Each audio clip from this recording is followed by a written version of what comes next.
Dobrodošli na kanal Fortuna Coach.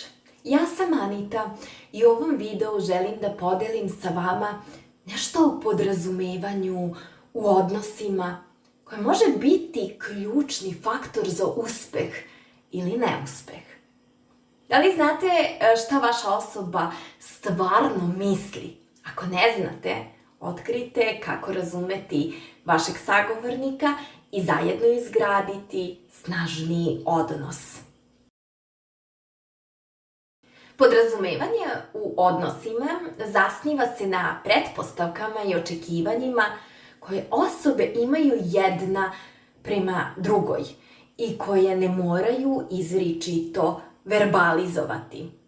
To su nesvesni skupovi uverenja o tome kako treba osoba da se ponaša, kako treba da reaguje u određenim situacijama, šta ona voli, šta ne voli, šta je za tu osobu važno.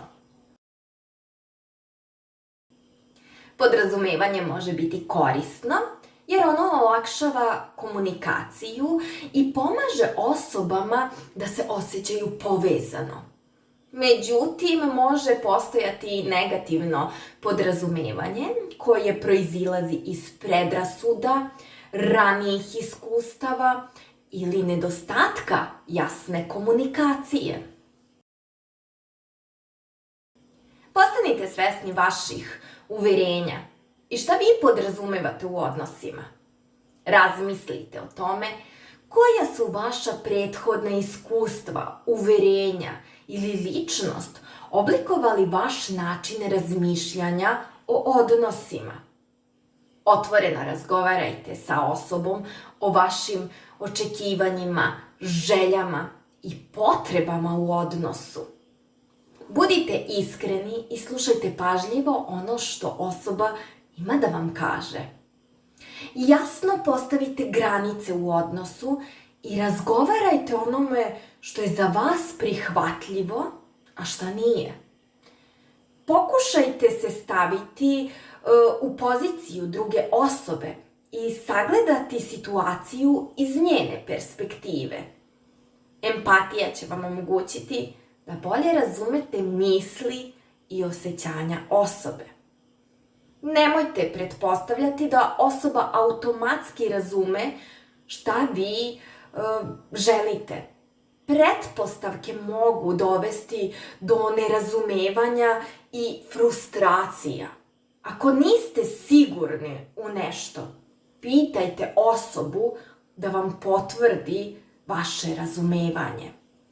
Na taj način smanjit ćete mogućnost nesporazuma.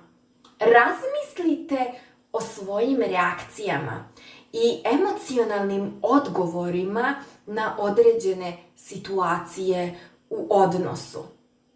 Ponekad podrazumevanje može da proistekne iz naše lične nesigurnosti ili strahova. Izgradnja bolje komunikacije i razumevanja u odnosima zahteva vreme i trud. Zato budite strpljivi i ne odustajte od rada na poboljšanju vašeg odnosa. Ako imate dublje probleme u odnosu sa podrazumevanjem, razmislite o odlasku kod profesionalnog kouča. Osvestiti podrazumevanje u vezi i podeliti ih sa osobom važno je kako biste bili sigurni da ste na istoj strani i u istom timu. Tu je jasna i otvorena komunikacija ključna kako bi postigli dobre, zadovoljavajuće i zdrave odnose.